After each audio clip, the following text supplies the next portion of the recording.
ఈరోజు స్త్రీ శక్తి కార్యక్రమం ప్రారంభోత్సవం సందర్భంగా మీతో కొన్ని విషయాలు మాట్లాడాలనుకుంటున్నా.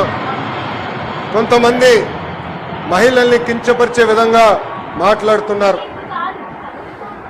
మహిళలు ఎంత బాధపడతారో నేను స్వయంగా నా ఇంట్లో నేను చూశాను. ఆనాడు శాసనసభ సాక్షిగా మా తల్లిని అవమానిస్తే మా తల్లికి 3 నెలలు పట్టింది కోలుకునేదానికి. తెలుగు వాడుక భాషల్లో కొన్ని పదాలు ఉంటాయి. చీర కట్టుకున్నావా, గాజులు తొడుక్కున్నావా, అమ్మాయిలాగా వేడవద్దని కొన్ని పదాలు వాడతారు. అవి ఎప్పుడిన్నా నాకు చాలా బాధ కలుగుతుంది. అలాంటి పదాలకి మనం ఫుల్ స్టాప్ పెట్టాలని ఈ సభాముఖంగా ఆంధ్ర రాష్ట్ర ప్రజలు నేను కోరుతున్నా. అలాంటి మాటలు ఎవరన్నా మాట్లాడితే మాట్లాడదని చెప్పండి. ఎక్కువ తక్కువ మాటలు చెప్పండి. అన్న లోకేష్ చెప్పాడు తోలు తీస్తాడని. ఈ సందర్భంగా గౌరవ ముఖ్యమంత్రి గారిని, ఉప ముఖ్యమంత్రి గారిని ఒక విషయం కోరాలనుకుంటున్నా.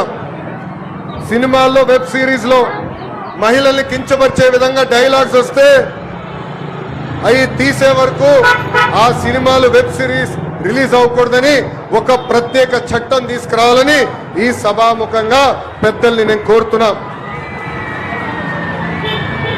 మహిళా భద్రత గురించి అందరూ మాట్లాడతారు. అనేక చట్టాలు తీసుకురావాలంటారు. కానీ మహిళలకి భద్రత ఉండాలంటే, మహిళల్ని గౌరవించాలనేది మన ఇంటి నుంచే మొదలవ్వాలని నేను బలంగా నమ్ముతాను.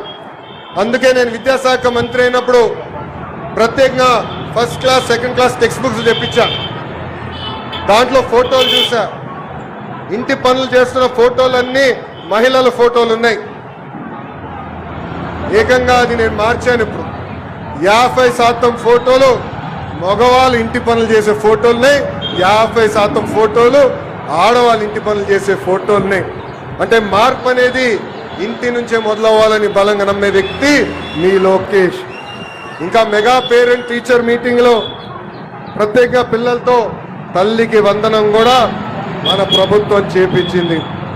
ఇప్పుడు స్త్రీ శక్తి పథకం ద్వారా ఉచితంగా బస్ ప్రయాణం కూడా మన ప్రభుత్వం ప్రారంభిస్తుంది. ఈ పథకం మహిళలకు మరింత శక్తి సమకూరుస్తుంది. చదువుకునే దానికి, ఉద్యోగాల కోసం కానివ్వండి, ఈ స్త్రీ శక్తి పథకం ద్వారా మీకు భారం తగ్గిస్తుంది. ఈరోజు బస్సు ప్రయాణంలో మా అక్క, చెల్లెలు, పెద్దమ్మ, చిన్నమ్మలతో మాట్లాడా. వాళ్ళందరితో మాట్లాడినట్టు నాకు అర్థమైంది. కనీసం నెలకి 1500 రూపాయల భారం మీకు తగ్గుతుందని. 2019లో సంపూర్ణ మద్యపాన నిషేధం చేస్తానని ఒక రాక్షసుడు అన్నాడు. ఏకంగా అమ్ముతున్న మద్యం ఆరోగ్యానికి హానికరం అని అధికారులు అనేక సార్లు చెప్పినా ఏకంగా ధన దాహం కోసం విషం కంటే ప్రమాదమైన మద్యం అమ్మి ఏకంగా తాలిబొట్టు తెంపాడు ఆ రాక్షసుడు. మహిళల్ని ఏకంగా అగౌరవపరిచారు. నేను చూశాను, పాదయాత్రలో మహిళల్ని కలిశాను. మీరు పడుతున్న కష్టాలు చూసిన తర్వాతనే గౌరవ ముఖ్యమంత్రి గారిని, చంద్రబాబు నాయుడు గారిని, గౌరవ ఉప ముఖ్యమంత్రి గారు పవన్ అన్న గారికి కలిసి మనం బాబు సూపర్ 6 మేనిఫెస్టో కూడా రూపొందిస్తాం జరిగింది. సొంత చెల్లితో రాఖీ కట్టించుకోలేని అన్న మహిళలు సంక్షేమం గురించి మాట్లాడుతున్నారు. సొంత తల్లిపై కేసు గెలిస్తే వాళ్ళు సంబరాలు ఈరోజు చేసుకుంటే చాలా బాధ కలుగుతుంది. అందుకే వాళ్ళందరూ ఒకటే చెప్తున్నా, ముందల మీ ఇంట్లో ఉన్న అక్క, చెల్లెలు, పెద్దమ్మ, చిన్నమ్మ, అదేవిధంగా తల్లికి న్యాయం చేసిన తర్వాతనే మా గురించి మాట్లాడాలని హెచ్చరిస్తున్నా. చివరిగా ఒక విషయం చెప్పాలనుకున్నా. ప్రభుత్వ కొనసాగింపు అనేది చాలా చాలా అవసరం. 2019లో రాష్ట్రం దారి తప్పింది.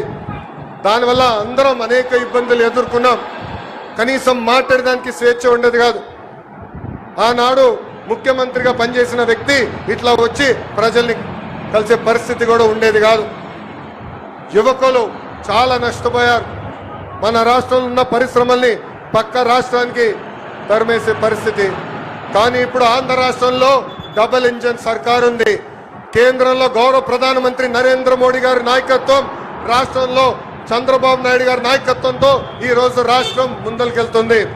అందుకే ఇది మనందరం గుర్తుపెట్టుకోవాలి. ప్రభుత్వం కొనసాగింపు అనేది చాలా చాలా అవసరమని ఈ సభాముఖం మీ అందరు తెలుపుకుంటూ, చివరిగా మొన్న పహల్గాం దాడిలో, ఉగ్రవాద దాడిలో మనం భారతీయులను కోల్పోయాం. గతంలో ఇలాంటి సంఘటన జరిగితే మనం కన్నీరు పెట్టుకుని ఇతర దేశాలకు వెళ్ళే వాళ్ళం. కానీ దానికి ఫుల్ స్టాప్ పెట్టారు. అది ఎవరది?